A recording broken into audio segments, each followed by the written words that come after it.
Good day, El Paso. Your local junk caller here, Charlie, aka Dumpster Daddy. In here at HQ today. This is Sunday, Easter afternoon. We are working on adding some different elements to the channel. Um, we are going to start doing some different type of reaction videos to other other creators out there in the junk removal space. Some people who are out there doing some really cool, amazing things. Some people who have some real good information that they want to share and have to share. So this one reaction video that I want to look at in particular is by a gentleman who's been in the game for a long time. He lets you know he's been in the game for a long time. Um, his name is Richard or Ricardo or whatever. He's down there in the DFW area. He has his channel on YouTube. It's called Junk Removal Service. He's probably one of the first people that'll jump up if you ever type in junk removal in your into YouTube or Google. Him and probably Sonoma Stronghold and Matthew Vick and JoJo up there in the Northern California area. So my man Richard, a couple days ago, went on a little tear. He went on a rant. Apparently, he had another junk removal owner call him from another state. You know what? I'll just let him get into his story. But for me, I want to react to this video and share some insight that I agree with him on, because this message struck me, hit me hard, because he was very passionate. He's very passionate about the industry. He's very passionate about the business. He's very passionate about teaching and showing his way of doing the business. And then you can adapt it to however, I guess you see fit, because I take some of his advice and have it taken some of his advice. But in this video, he goes through the gambit. So we'll go through it. So let Richard go ahead and get into his thing, and we'll sit here and watch, probably go through the whole 20 minutes. So for however long it takes us to go through him with me talking, then we'll get to it.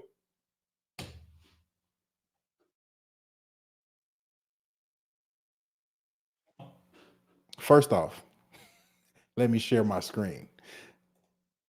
Get in here and do that. All right. Now, talk your talk, sir. Just a while ago from a junk removal owner. And I told him I was going to do this video. I just got off the phone with this guy. And I'm here stopped. I'm about to get me some breakfast. Well, I was going to, but now I have to go back to work. But I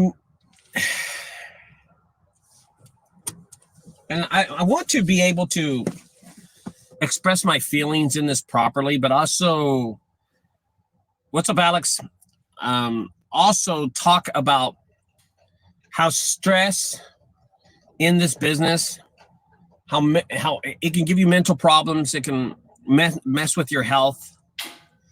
But I was talking to this guy, and he's been in business for about 6 years, right? I just got off the phone with him. He called me for mentorship, or he just called to find out. Good morning, James.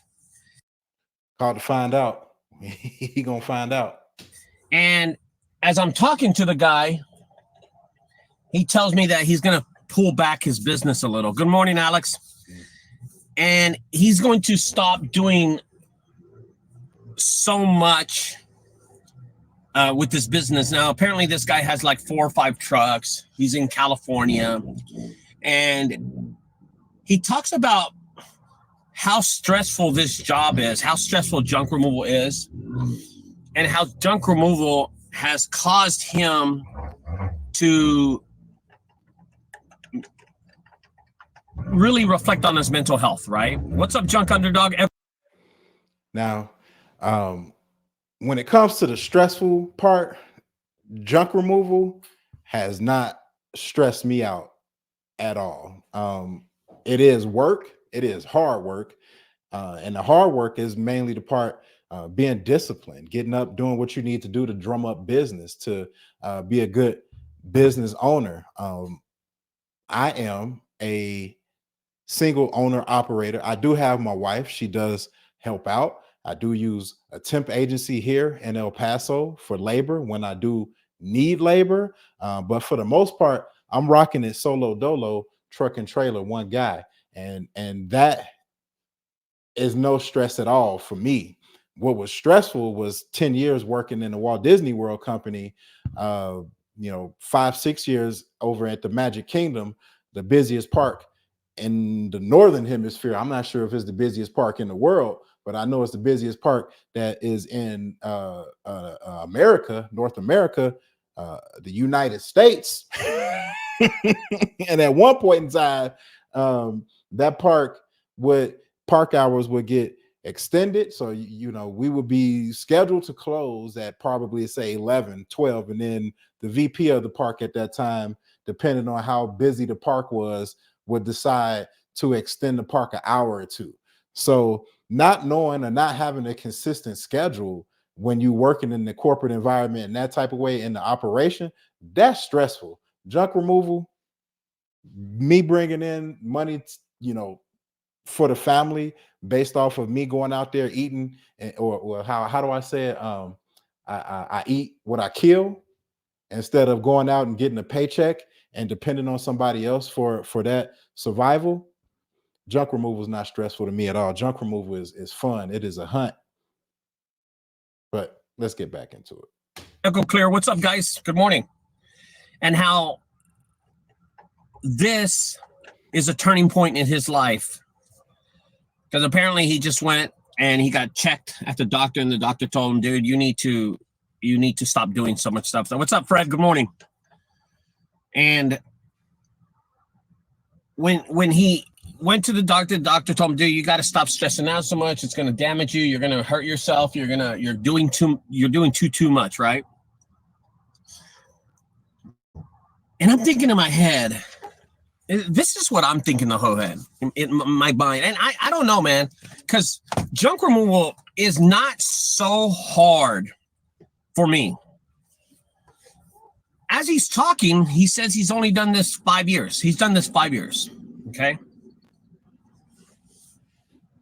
There are days that I wake up and I don't want to go to work. Yeah, there's days like that. And there's days I love going to work. Shit. I think there's a lot more days that I like going to work than there is days not going to work. And I get disappointed if I'm not going to work. And those don't come off very. I agree with him there. Like I have days where I don't want to go to work. And it's usually after multiple days of hard work. So like, for example, on Thursday, we did a store clean out for the Forever 21 store that was here in the outlet, El Paso outlet. It was a lot of trash. It was a lot of ink tags, boxes, 2 days worth of getting metal fixtures and all that stuff out of there. And having to wake up Saturday and have jobs on the books, and also needing to go and process all of the metal and the metal fixtures. What did they call them? They had displays, they had mannequins, but I got all of the metal fixtures that they put the clothes on, or hardware that they put the clothes on, and I had nowhere to store it because my storage unit is full. It's packed to the gills. My trailer, which had all of the stuff on, is packed to the gills, and I had jobs on Saturday, so I had to figure out how to get rid of those fixtures. I did the old tried and true method. Wrote a free sign, got a piece of cardboard, got a marker, wrote free on it, got some duct tape, stuck it to the side of one of them, put it on there, got all that stuff out of my trailer, put it on the side in front of the house, on the curb in front of the house. And then my wife told me 30 minutes later, there was somebody there picking it up with his pickup truck. Gone. So, I got paid nicely for that. There was the fixtures were not branded, nothing for Forever 21 on there.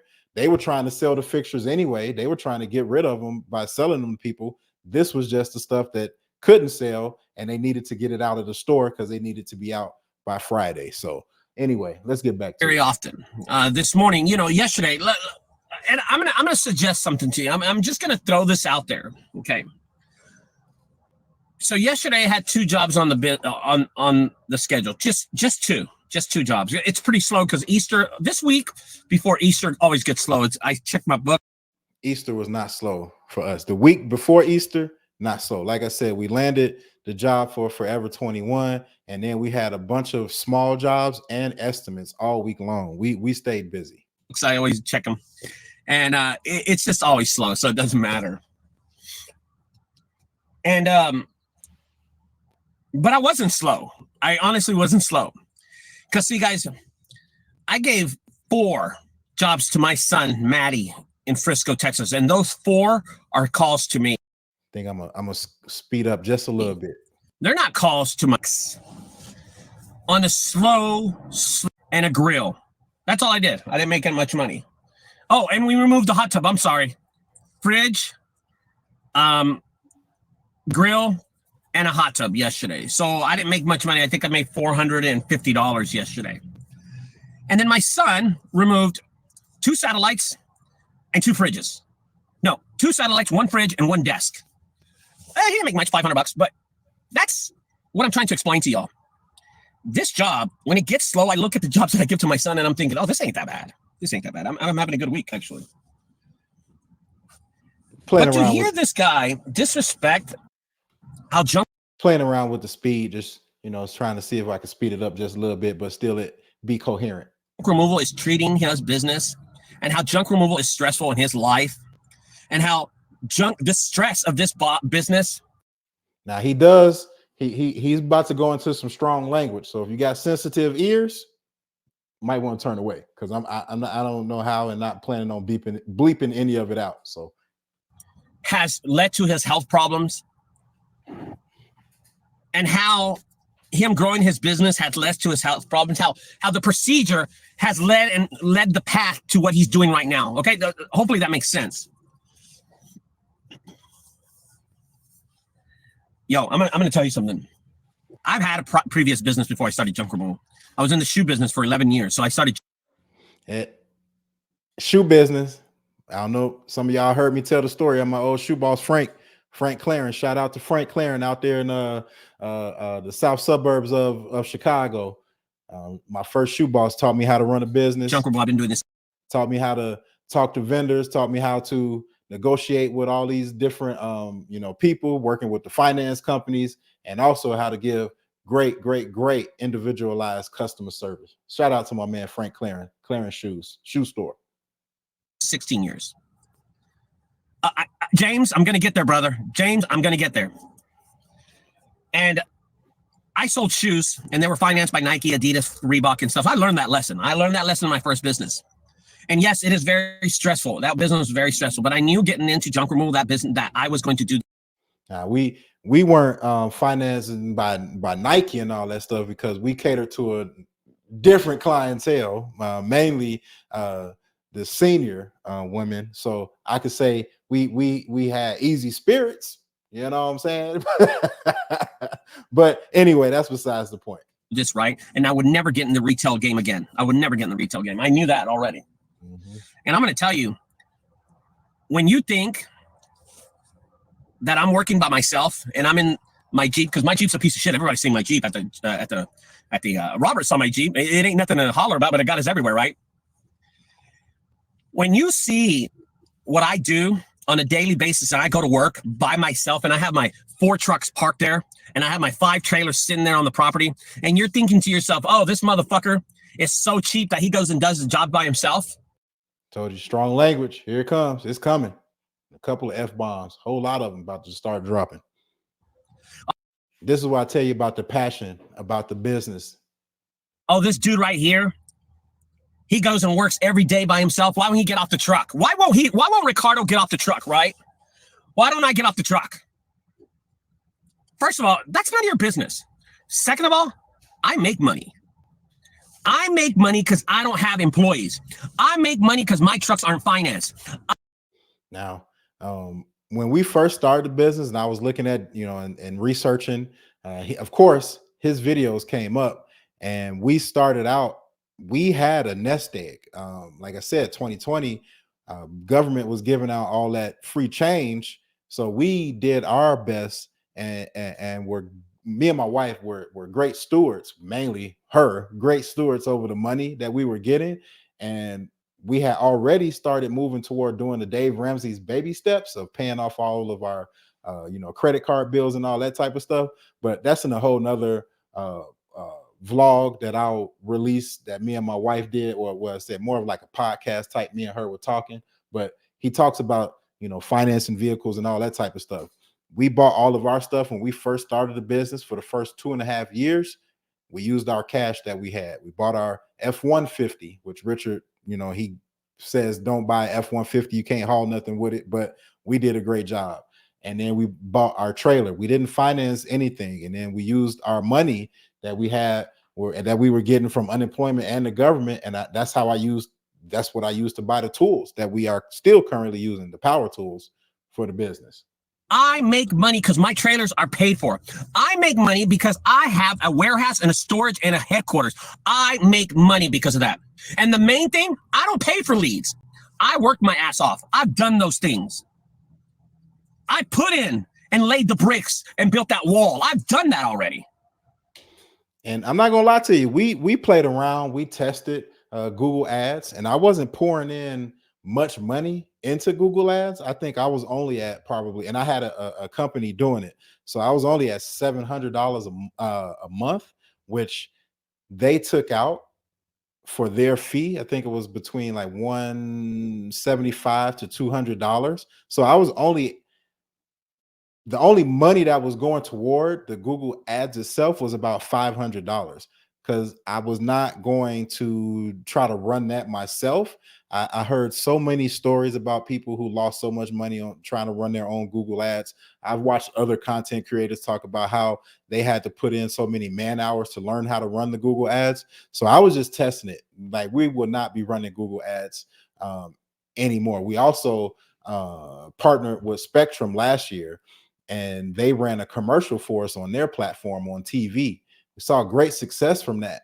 And I was almost about to do that again, spending a little money, and then we probably would have had to spend about $1,500 to $2,000 a month on commercials. But I think we will see a good return. But we decided to go this route. We decided to go to the social media, YouTube digital route, playing around with the algo. And that's exactly what Richard does. And I believe, I don't know, never called him for any mentorship or anything, but I believe that's what he does.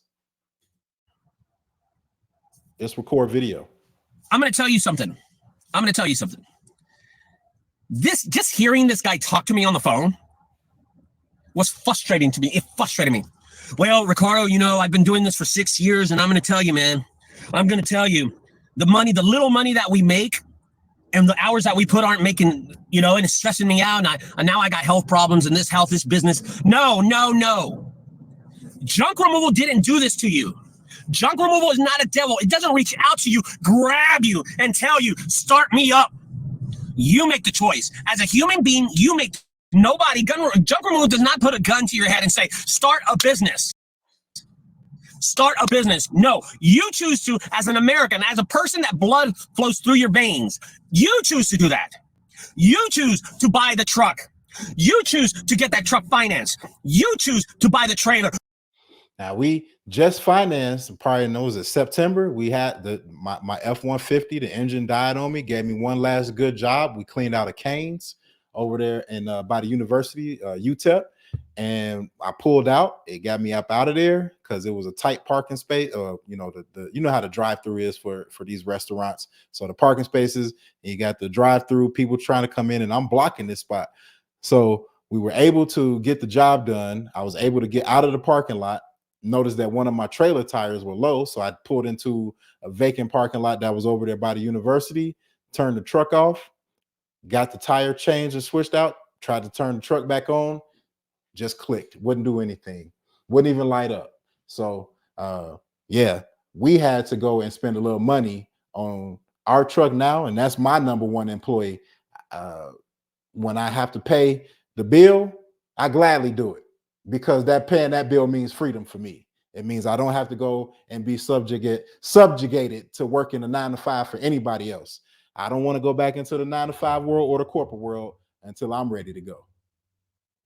That badass fucking dump trailer, And that dump trailer saves us a lot of money, but we pay cash for that, and that thing's still running strong. Just got to perform regular maintenance on it. Makes us a lot of money. Of that 1-800 junk has, hell, I'll buy one of those $90,000 trucks. You choose to do that. You choose to pay those bills every month. Because why? Because all of a sudden business is really good. And when business gets slow, you get stressed. You fucking have anxiety attacks.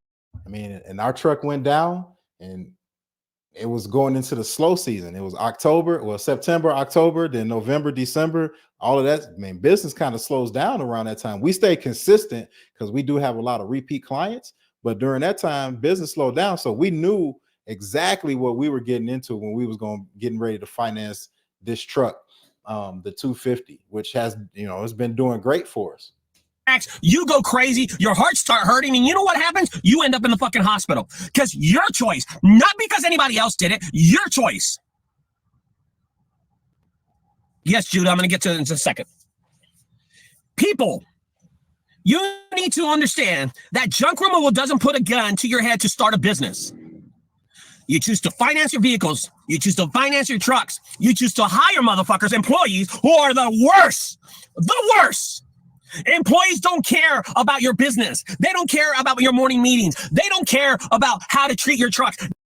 I mean, that is a good point there. I mean, I work with a few temp, employees and things like that. And some of them they just don't care. Like they just want to get their paycheck.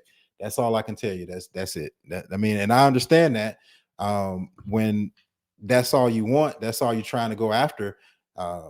But they don't, and why should they? Not going to care about your business the way that you are. It's your business. They don't care about how to treat you. They care about Fridays when they get paid. They care about that check. You have chosen to go out there, send your little troops to go make money, and then buy ads so they can work. You choose to make a life for your employees because that's your choice, not because it's junk removal's choice. You've dug a hole for yourself in this business. Do not blame junk removal.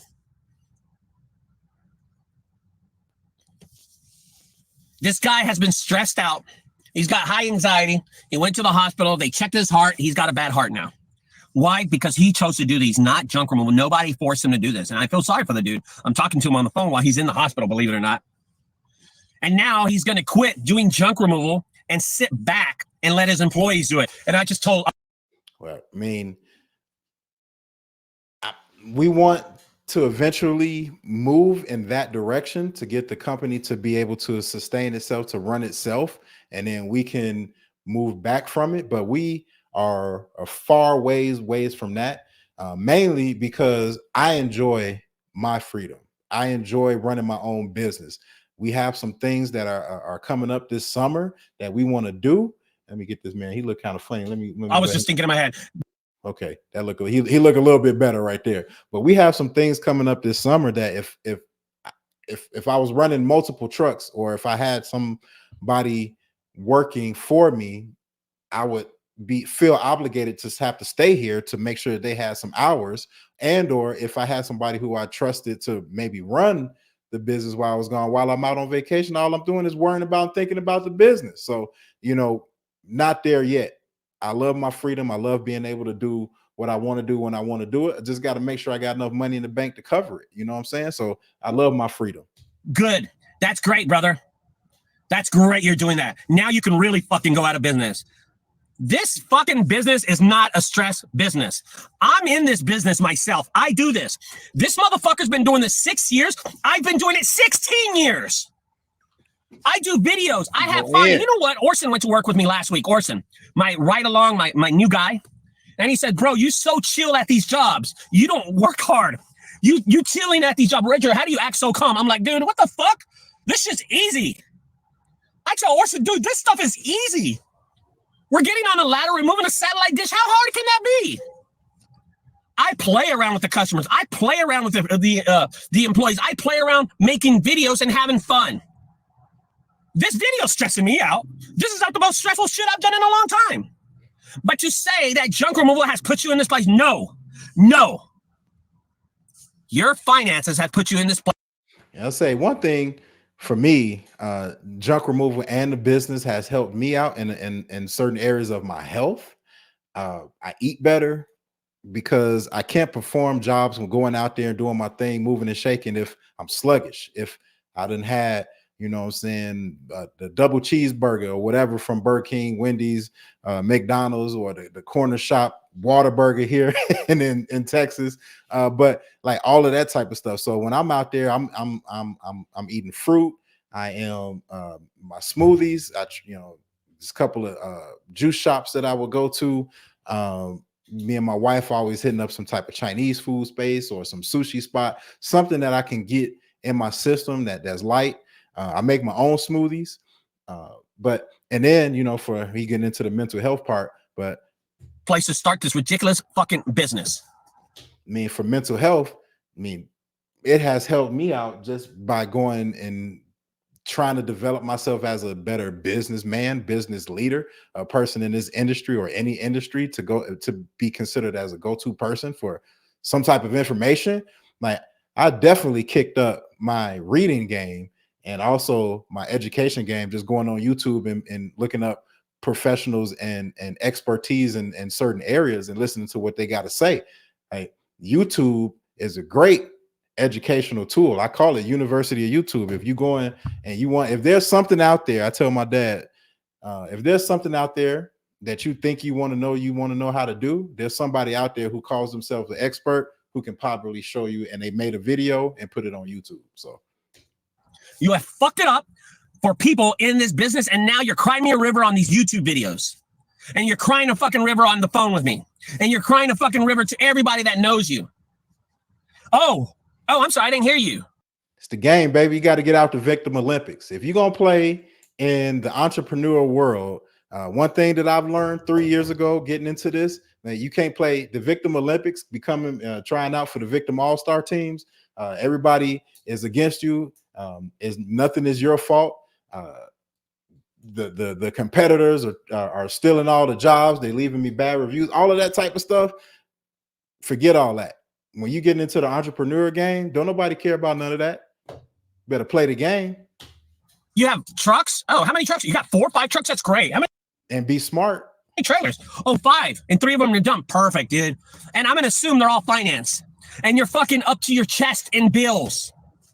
And I would assume because we just did it. So we made investments. We made investments in the business when it comes to the truck, the trailer. And then we had no debt for a while till we financed this truck, and then we got some 0% interest-free credit cards for the business, and we bought stuff for the business.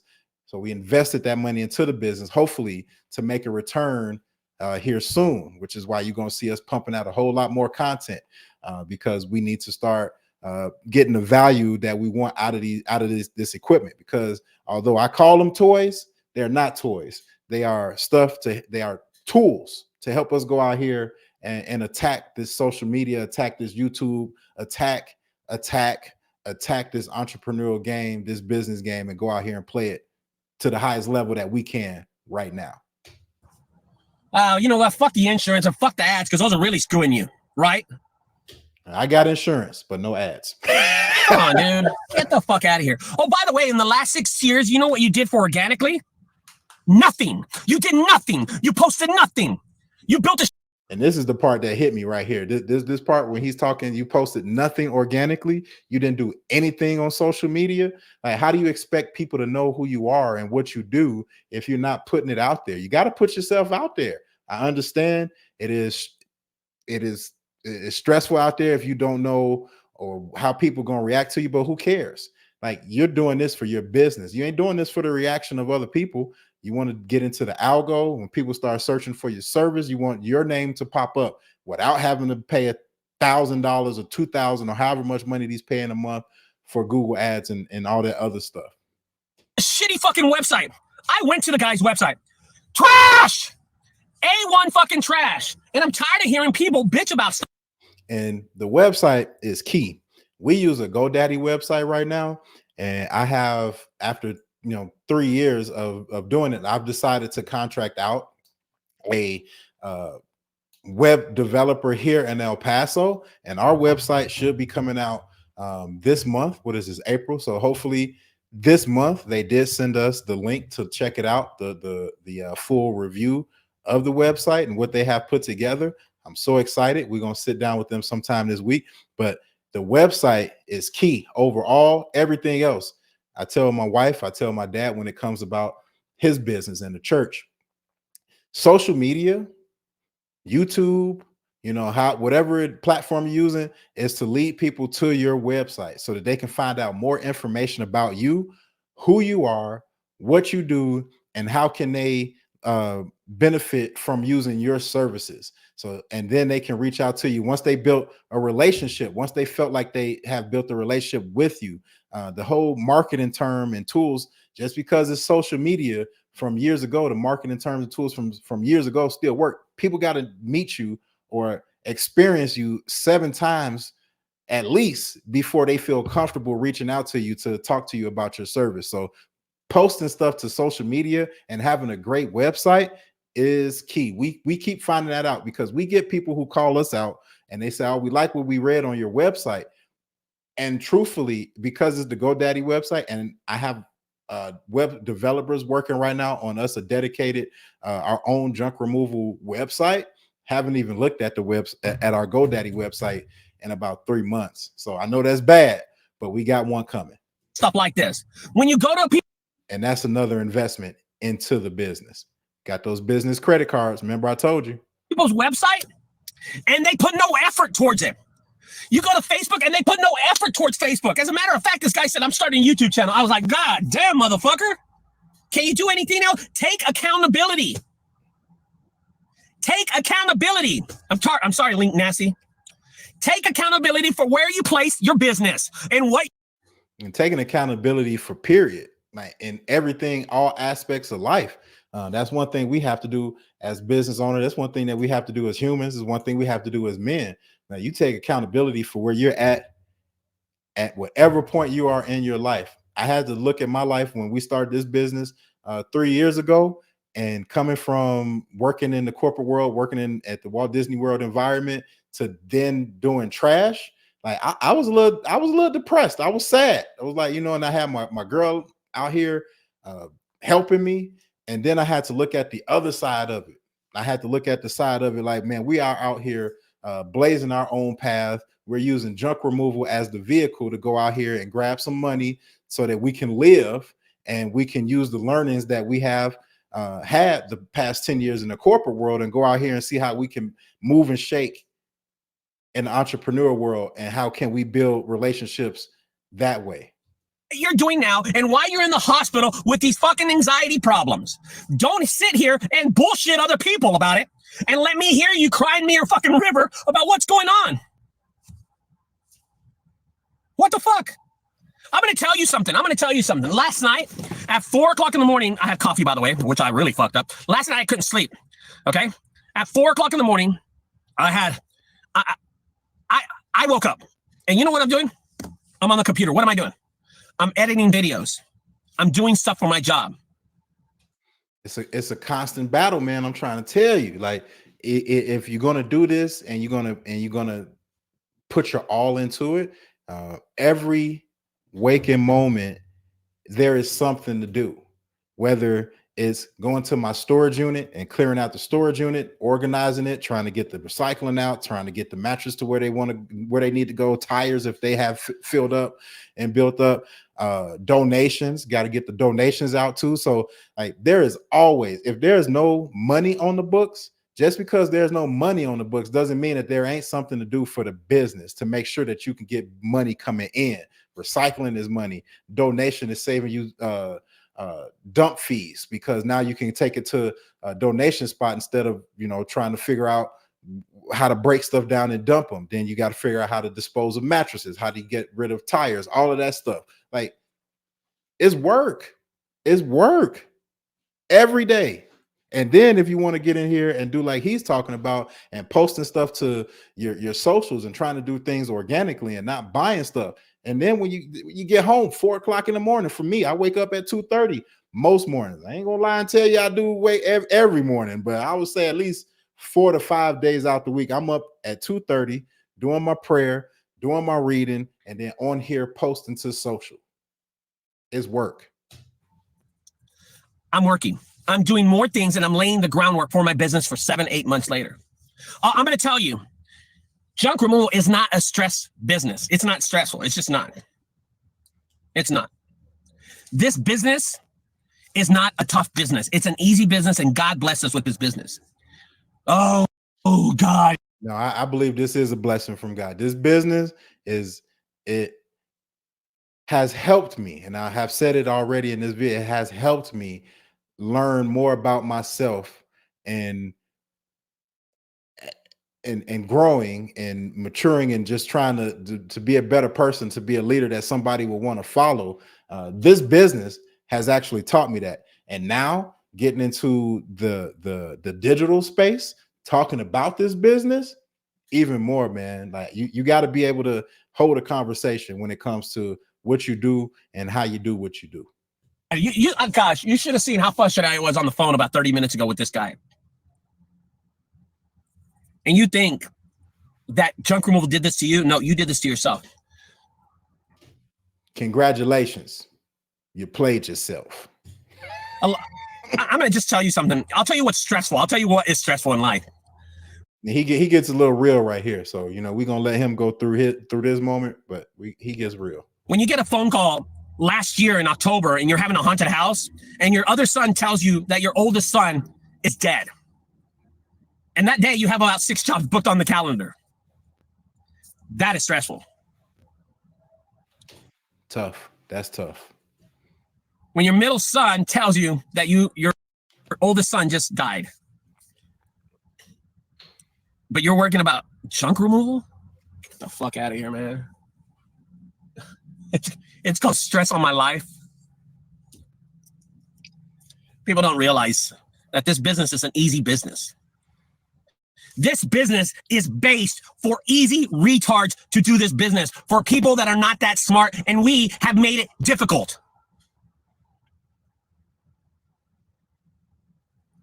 What's up, Jose?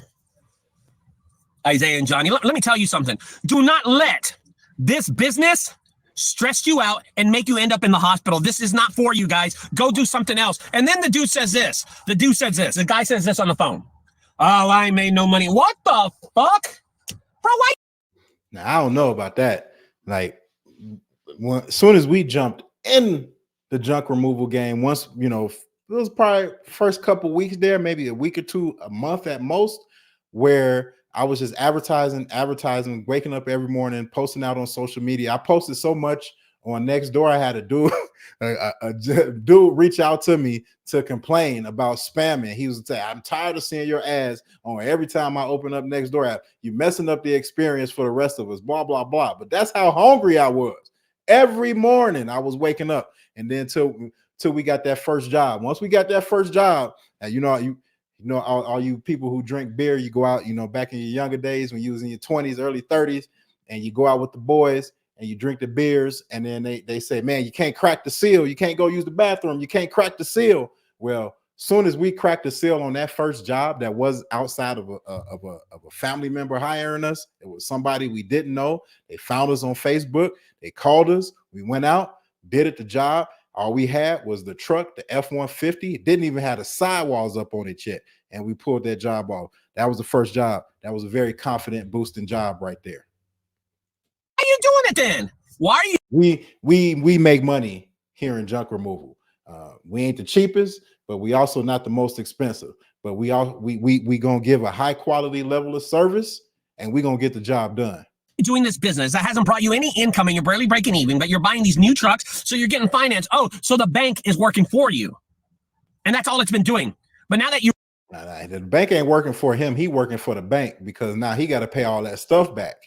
He got to pay all them loans back for them trucks and trailers. Man, them banks don't be playing. They want their money, just like we want our money. When we do a job, the banks want their money too. The bank, if I don't pay my truck note for my truck, that bank gonna send somebody out there to come get it. I don't know if y'all know, but there's a dude who go around here on YouTube making videos about repossessing people's vehicles. That ain't finna be me, baby. We gonna be out here hustling, trying to get this. First off, get this truck paid off, paid for. And I don't even know if I want to get it paid off, because it's only got about a 2.5 year, 3 at the most shelf life, because all the miles that we're going to be putting on it. So we're going to be rotating in and out. I'm going to personally keep a brand new truck. But that's just me. I'm that type of person. I'm going to make sure that I get in. We're going to make sure that we have whatever's new out there. I don't want nobody else's problems. We're going to get it in. It's going to be dealer or whoever can fool around with it. They're going to be the ones to fix it because I don't want no problems out of that. I don't want to be losing nothing. But that's just me. You realize you got to pay him back. You know what? I have a friend. I have a really close friend. I'm going to tell you something. I have a really close friend that in 2019, this friend of mine got $275,000 from the PPL loan and the EIDL loan. These were the funds given to people that could not survive the economic fall of the coronavirus. So the city just gave him fucking money. The state just gave him money, and the government just threw it everywhere. And that was during 2020, during the pandemic. And that's the money I was telling you about. That's the money we used when the government was like, well, I don't know, one lump sum check, stimulus check, the stimmies as I call them. And then we were getting our unemployment. And then the government was supplementing or doing whatever they were doing. What was that? $600 a week. He was getting all that money. We put all that money toward paying off bills. That's how we were able to get into the junk removal space, the junk removal business, without me having to go and work for somebody else. This is what I do full time. And when I mean do this full time, like this man here that we're watching and other content creators who are out there, the Sonoma Strong Hollins, the Andrew Thompson guy that I believe he commented on this video as well. Like all of the other content creators who are out here in the junk removal space. I can't remember any of their names right now. I should write some down, but I'm pretty sure like I'm full-time, and I think that most of those people are doing it full-time. And if they're out here doing it and, you know, creating content, more power to them. It is work, baby. It is work. Exploded vomit of money into the United States economy. Well, this good friend of mine, really close friend of mine, got $275,000 to pay because he couldn't stay in business. Well, guess what? You got to pay that money back. They want their money. And now he's stressing about it. He's stressing about that?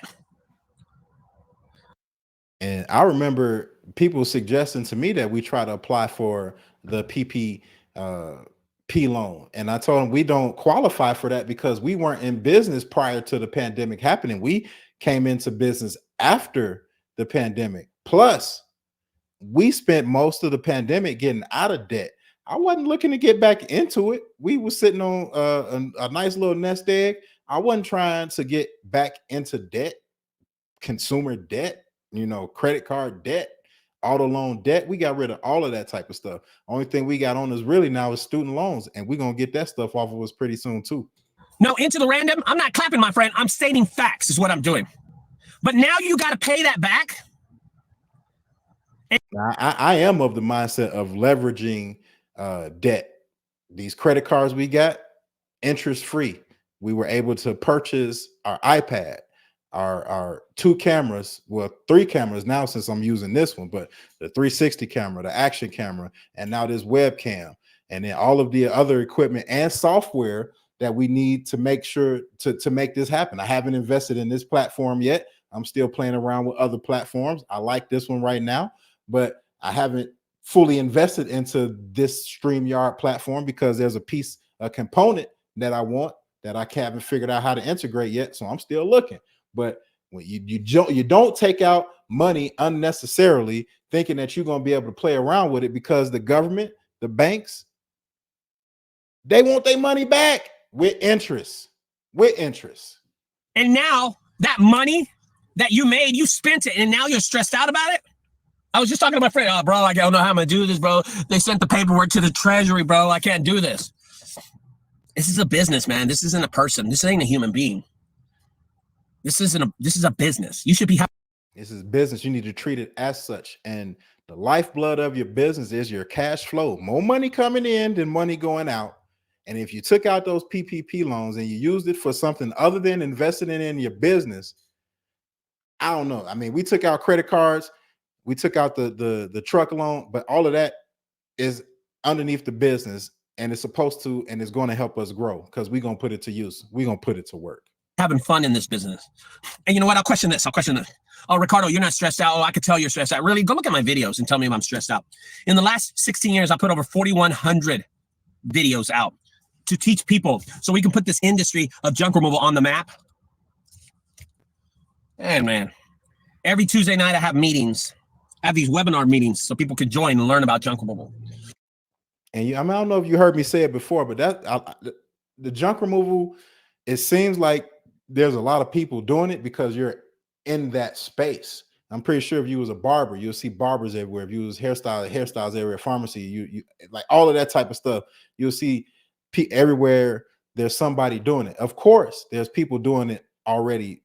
What you want to do. Very rarely where you get into a business or an industry where there is nobody already in that space. But when we came to El Paso, what I learned and what I noticed is that there wasn't too many like already well-established franchises here. There's a lot of guys who's doing what we're doing, truck and trailer guys, delivering that type of service, but not too many franchises here. There are a couple, but me and a couple of other local junk haulers have banded together to toss jobs back and forth to each other if we can't perform one, because we don't want to lose those clients, those potential clients, to the franchise guys, because we need those people to stay on our side. Now, we're not going to get everyone because, you know, they run their Google ads. They're pretty heavy. They spend a lot of money. They got the system. They got, you know, everything. That's why you buy a franchise. When you don't have it like that and you don't want to pay a franchise tax or whatever comes along with that, you do it yourself and you go out here, you grind, you hustle it up. You become an entrepreneur. And you go out here and do it yourself. You're not entrepreneurial, but you become an entrepreneur and go out here and hustle up the business yourself. I put $1.99 videos out so people can buy them and learn about this industry. I don't do my part. I hold a summit every year, a conference for junk removal people to come to every year. And you're stressed out. You think I'm stressed out? I'm just doing this for the hell of it now. You can do that. This guy has a lot of nerve. I told him, dude, maybe this isn't for you. I said, do you mind if I do a video? So he's probably watching. Thinking I backstabbed him. At this point, it doesn't matter. At this point, it doesn't matter. It doesn't. It doesn't. So he's about done. He's putting in the headphones there. So we're just going to end his part right there. We're going to get back here.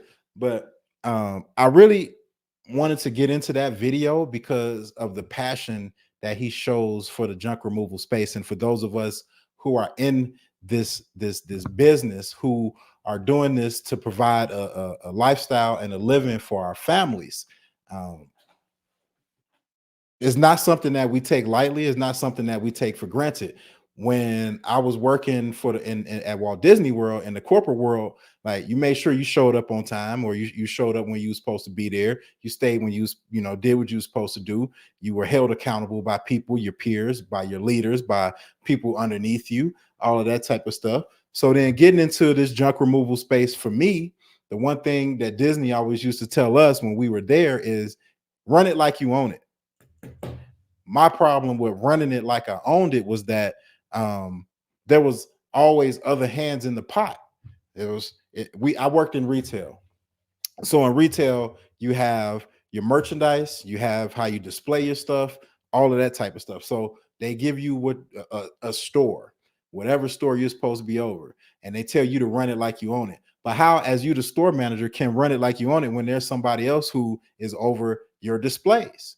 There's somebody else who's telling you what type of merchandise and when the merchandise is going to come in. There's somebody else telling you how it's going to be priced. Like, you, as a leader within that construct, you had no say over anything at all. So how could you run it like you own it? The way that I found out how to run something like I own it was to become an owner, an actual owner of my own business.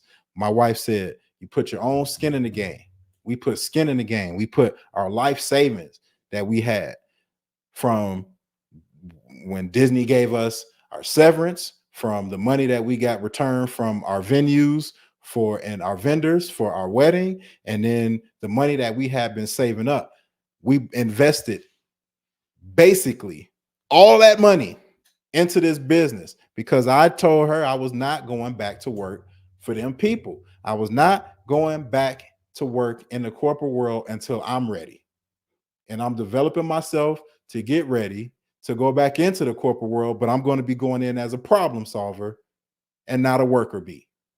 But anyway, we're going to leave it here. Thank y'all for tuning in. If you stay here the whole hour long or 40, was it? Oh, well, about an hour, the whole 50 minutes. If you stay here this long, thank you for tuning in. Thank you for watching. Like and subscribe. We're going to be sending you more. We're going to be bringing out more content. Peace out. Much love.